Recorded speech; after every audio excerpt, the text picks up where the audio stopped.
2022년 7월 20일 수요일 천안광성교회 새벽기도회 시작하겠습니다. 찬송가 190장 찬양하겠습니다.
오늘 우리에게 주신 하나님의 말씀 요한계시록 20장 1절부터 15절까지 말씀입니다. 요한계시록 20장 1절부터 15절까지의 말씀.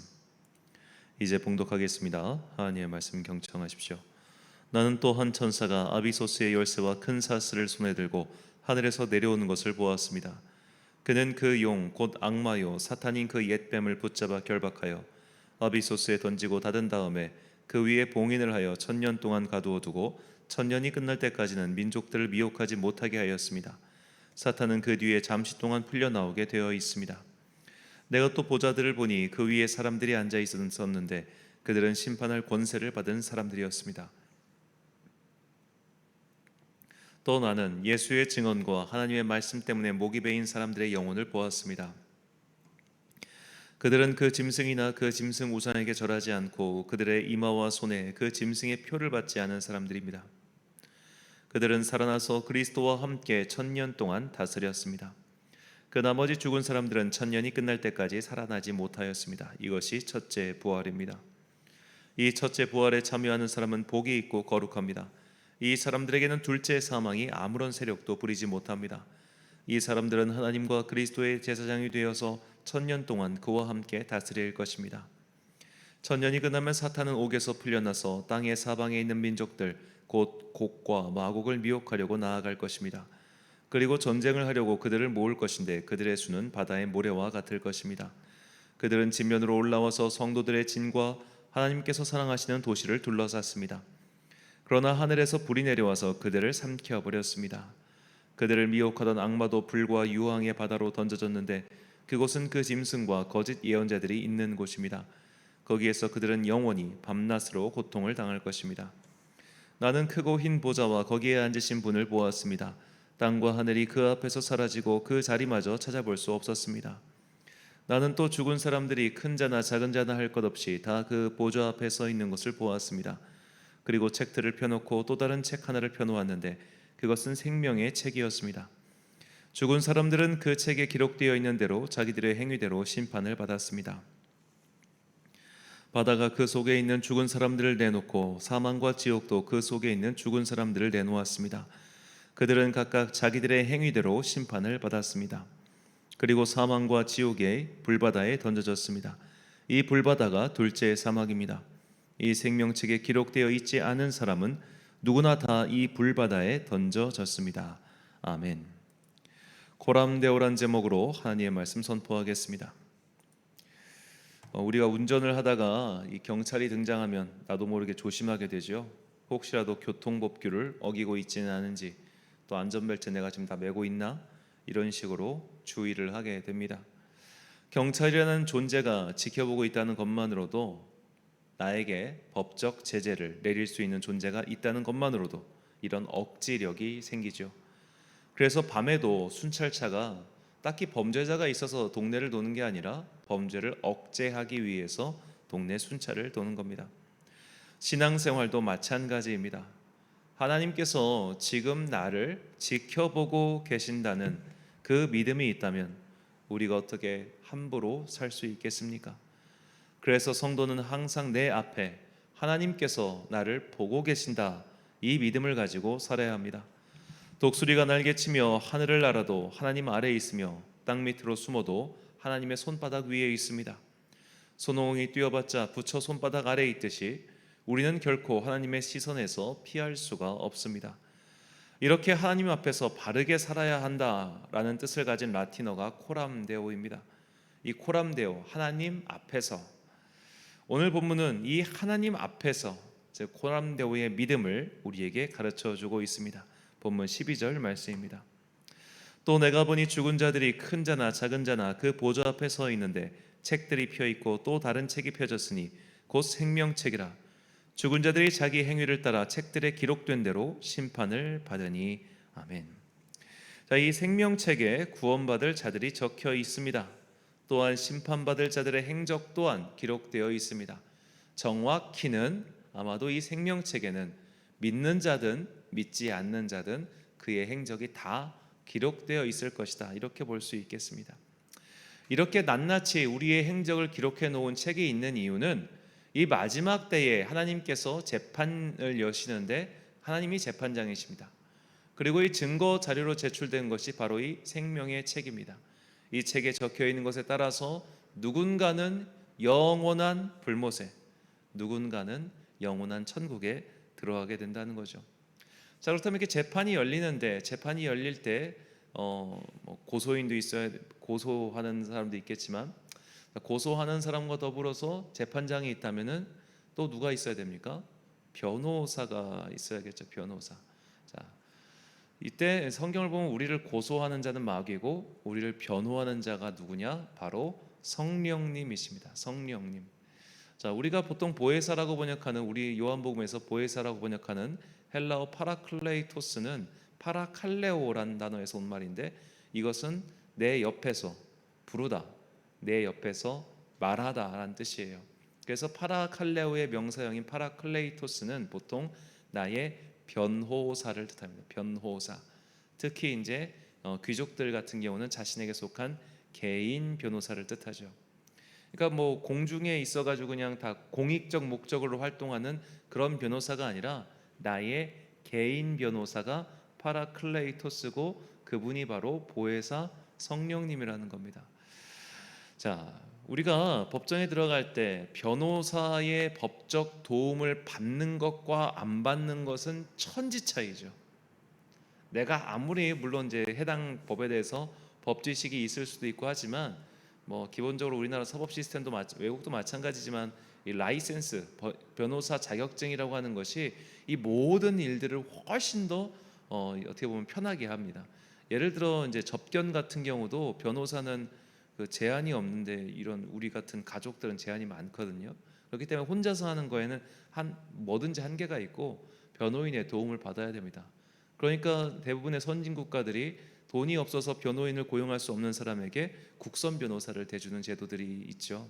어렵더라도 법적 도움을 받아야 된다. 이것이 이 오늘날 현대 국가의 상식입니다. 그런데 이 생각을 하나님께서는 벌써 훨씬 전부터 하신 거예요. 내가 너에게 개인 변호사를 붙여줄게. 언제? 마지막 재판 때에. 이 마지막 재판 때에 성령님께서 나의 개인 변호사가 되어 주셔서 하나님 앞에서 나를 변호해 주신다는 겁니다. 이게 이 변호사를 붙여주시는 사건이 바로 성령님을 통한 구원의 사건입니다.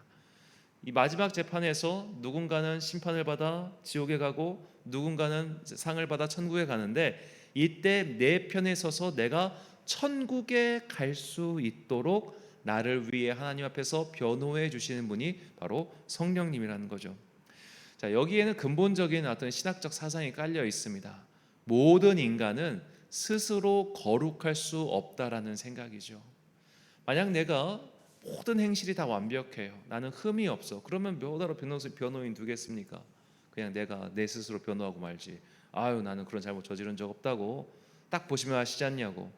그런데 그 어떤 누구도 하나님 앞에서 의인은 없나니 하나도 없어요. 그래서 모두가 다 우리가 하나님 앞에 서면은 다 본질적으로 죄인인 거예요. 그런 죄인들을 위해 변호하시고 그 죄인들이 의인이 될 수 있도록, 즉 하나님 나라에 들어갈 수 있도록 도와주시고 그 길을 터주시는 분이 바로 성령님이시다라는 거죠. 자, 우리가 오늘날 현대 사회에서 이 CCTV나 블랙박스 등을 통해서 여러 가지 행적을 파악할 수 있듯이 하나님께서는 지금도 우리를 지켜보고 계시고 하나님의 권능으로 말미암아 우리의 모든 행적은 기록되고 있습니다. 그래서 우리는 성령님의 변호가 필요합니다. 그분의 변호가 없으면 천국에 들어갈 수가 없고 천국에 들어가지 못하면 결국 불못에 던져지게 되는 것이죠. 본문 15절 말씀입니다. 누구든지 생명책에 기록되지 못한 자는 불못에 던져지더라. 아멘. 자, 우리가 구원의 확신을 얻는다는 것은 성령님께서 반드시 나의 편에 서서 나를 변호해 주시고 나를 편들어 주신다. 이 믿음이 생기는 것을 뜻합니다. 우리는 하나님의 자녀로 거듭났지만 여전히 죄를 짓고 삽니다. 여전히 부족하고 또 실수를 반복하죠. 사람들이 등을 돌리고 모욕의 말을 쏟아낼 때도 있습니다. 그러나 그 순간에도 성령님께서는 여전히 우리의 편에 서서 우리를 변호해 주신다는 것을 잊지 마십시오. 나의 행실, 나의 죄악과 상관없이 내가 그분의 손을 놓지 않는 한 그분께서는 먼저 나를 버리지 않으십니다. 자, 구약 성경 사사기를 보면 이런 성령님의 마음, 즉 하나님의 마음을 알 수 있죠. 하나님께서는 반복해서 죄악으로 빠지는 이스라엘 백성을 보시면서 크게 한탄하시고 이제는 이들을 버리겠다 선언하십니다. 사사기 10장 13절 말씀. 너희가 나를 버리고 다른 신들을 섬기니 그러므로 내가 다시는 너희를 구원하지 아니하리라. 아멘. 자, 분명히 구원하지 않는다고 하셨어요. 또 성경의 다른 말씀을 보면 하나님께서는 사람이 아니시니 두 번 말하지 않으신다. 실수가 없으신다. 당신이 하는 말을 뒤집지 않으신다. 이렇게 말씀하셨어요. 그런데 그 다음에 나오는 16절에서 이런 말이 나옵니다. 자기 가운데서 이방 신들을 제하여 버리고 여호와를 섬김에 여호와께서 이스라엘의 곤고로 말미암아 마음에 근심하시니라. 아멘. 자, 여기서 근심하다라고 번역한 그 히브리어 원문을 보면 영혼을 칼로 베다예요. 즉 하나님의 영혼을 스스로 칼로 베듯이 아파하셨어요. 이 근심이 그냥 머리 아파 이게 아니라 가슴을 칼로 찢는 듯이 아파하신 거예요. 안 도와준다고 하셨어요. 내가 너 버릴 거야. 내가 너 떠날 거야. 너는 그냥 심판받아 별받아 멸망해버려 이러셨는데 그 이스라엘이 하나님 이번 한 번만 좀 제발 살려주세요 라고 하니까 결국 길르앗 사람 입다를 보내셔가지고 그들을 이제 이방 민족의 손에서 구원하시죠. 자, 이게 하나님의 마음이라는 겁니다. 스스로의 원칙을 뒤집을 만큼 우리를 사랑하세요. 스스로 세우신 원칙을 뒤집을 만큼 우리를 사랑하시는 하나님. 자, 이런 하나님의 사랑을 우리에게 보여주시고 실천하시는 분, 마지막 그 순간까지 우리와 함께 계셔서 우리를 위해 변호해 주시는 분이 바로 성령님이십니다. 이 변호인이 이 사람이 악인이든 선한 사람이든 여하튼 끝까지 그 사람 편에 서서 그를 위해 변호하지 않으면 변호인 못하는 것처럼 성령님께서는 우리의 행실과 상관없이 우리가 그분을 붙잡고 있을 때 그분은 끝까지 우리를 위해 변호해 주시는 나의 개인 변호사라는 거죠. 자, 우리가 혈루병 앓는 여인의 구원에서도 살펴볼 수 있듯이 그 혈루병 앓는 여인이 다른 병을 앓고 있던 수많은 사람들보다 의롭고 거룩해서 구원받았습니까? 아니요, 간절해서 구원받았어요. 간절해서. 그녀는 기어가서 예수님의 옷자락을 붙잡았어요. 그 행위가 의롭고 거룩한 행위입니까? 그건 아닙니다. 그녀가 그저 하나님을 끝까지 포기하지 않고 붙잡은 것이죠. 우리가 이런 마음이 필요하다는 겁니다. 우리 실수 많이 할 겁니다. 많이 했고요. 그런데 하나님께서는 나를 버리지 않으셨어요. 그런데 왜 내가 하나님을 버립니까? 내가 하나님을 버리지 않고 또 그분께서 나를 버리지 않으시기 때문에 우리는 마지막 때에 나의 변호사를 대동하고 하나님의 마지막 법정 앞에 서게 될 겁니다. 그때 성령님께서는 하나님, 한결이가 왔는데 얘가 그동안 살면서 이런 죄를 짓고 이런 실수를 하고 이런 잘못을 한 것은 저런 이유 때문이에요. 이거 정상 참작 좀 해주세요 라면서 변호를 해주실 겁니다. 자, 그래서 하나님께서는 끝까지 오래 참으시고 또 우리를 인내하고 기다리시는 거죠. 우리가 계시록에 나오는 심판을 보면 일전에도 개요를 설명해 드렸습니다만 크게 세 가지 심판이 7번 총 3, 7에 21, 21단계로 진행된단 말이에요. 이렇게 지리하게 진행이 됩니다. 자, 이걸 보면 이런 생각이 들어요.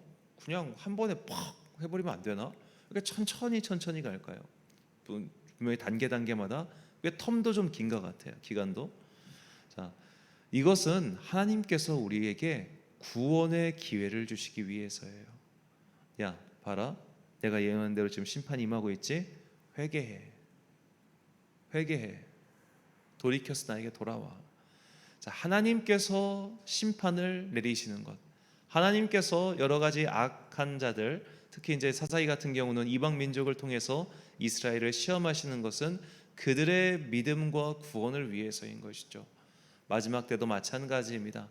하나님의 마지막 심판이 시작됐을 때 이제는 구원이 없고 다 끝났어. 그게 아니라 그 마지막 심판이 임하는 그 순간까지 하나님은 그들 또한 회개하고 돌아오기를 바라시는 거예요. 그래서 마지막 때가 되면 그 악한 자들이 바다에서 등장해서 이제는 그들이 숨어서 악한 영들이 세상에서 숨어서 활동하다가 이제는 대놓고 활동을 하게 됩니다.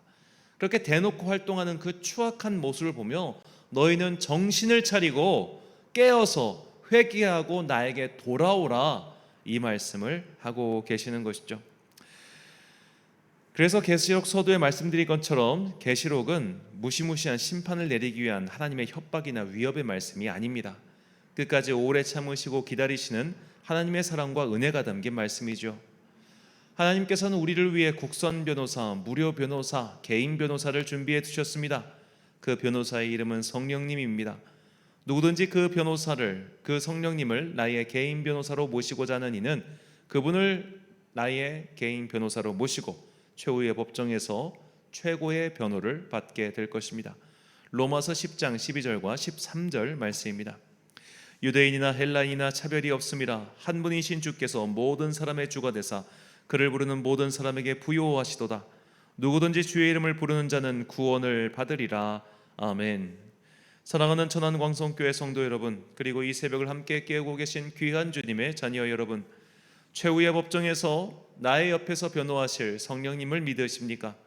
그분께서 나를 사랑하시어 나를 위해서 변호해 주신다는 것을 정말로 믿고 계십니까? 이 확신이 있다면 이제 하나님 앞에서 할 수 있는 한 정직하고 바르게 살아가십시오.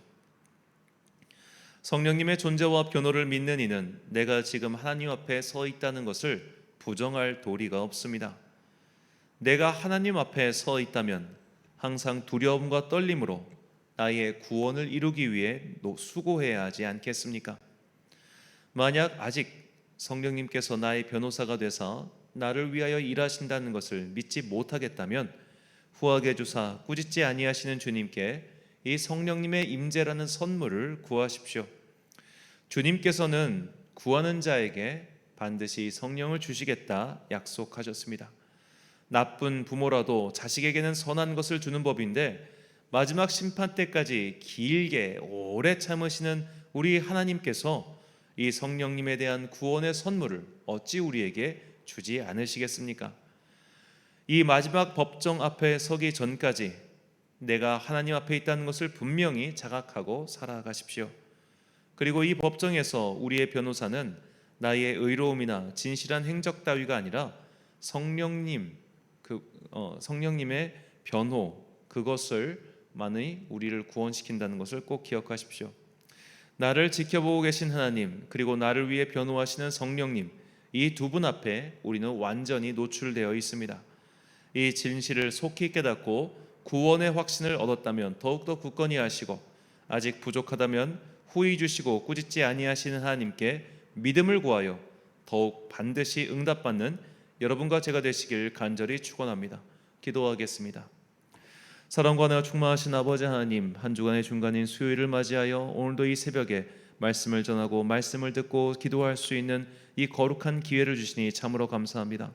우리가 특별한 존재여서 남다른 거룩함을 가지고 있기 때문에 주께서 우리를 구원하시고 우리의 행적을 살펴보셔서 우리에게 칭찬하시는 것이 아니라, 돌이켜보면 여전히 부족하고 앞으로도 여전히 부족할 터이지만 그래도 우리를 끝까지 포기하지 아니하시는 그 거룩하시고도 큰 사랑으로 당신의 영이신 성령님을 우리의 개인 변호사로 붙여주셨으니 참으로 감사합니다. 그러니 우리는 마지막 심판을 두려워하지 않습니다. 마지막에 열리는 그 법정을 우리는 두려워하지 않고 나의 개인 변호사이신 성령님과 함께 그분의 손을 잡고 당당하게 법정에 들어갈 것입니다. 그리고 법정에서 나의 개인 변호사는 나의 부족함을 재판장에게 아뢰고 또 재판장에게 은혜를 구하며 이 재판을 승리로 이끌어 줄 것을 믿습니다. 주님, 우리에게 나의 개인 변호사 되시고 나의 마음을 알아주고 나를 위하여 말하는 그 성령님에 대한 구원의 확신을 내려 주옵소서. 더하여 주옵소서. 없는 자에게는 주시고 부족한 자에게는 채워주시고 이것이 가득한 자는 그것을 더욱더 강하게 하사 그 구원의 확신 가지고 주변 모든 사람들에게 성령님의 은혜와 은총 전하는 당신의 거룩한 자녀들 되게 하여 주옵소서. 이 수요일 이제 또 우리가 함께 모여 예배를 드립니다. 그 예배 위에 주님 함께 하시고 이 예배를 통하여 말씀을 깨달아가는 기쁨과 즐거움이 우리 안에 가득 넘치게 하여 주옵소서. 오늘 하루도 참 좋으신 우리 주님의 은총과 평강이 모든 교우들과 함께 하시기를 간절히 빌고 나오며 이 모든 말씀 우리를 사랑하시는 예수 그리스도의 이름으로 기도드립니다. 아멘. 오늘의 기도 제목입니다. 우리는 하나님의 법정에 서게 됩니다. 거룩하신 재판장 앞에서 가장 염려되는 나의 행적은 무엇입니까? 성령님은 나의 편에 서서 나를 위해 변호하시는 분이십니다. 그분은 나의 마음에 귀 기울여 주시고 나보다 나를 더 잘 아시고 나를 사랑하시며 나를 구원하기 위하여 애써 변호하실 겁니다. 나의 편이 되시는 이 성령님을 분명히 믿고 계십니까? 자, 오늘 말씀을 통해 주신 기도의 제목 가지고 이 묵상과 기도에 힘쓴 하루 되시길 바랍니다. 기도하겠습니다.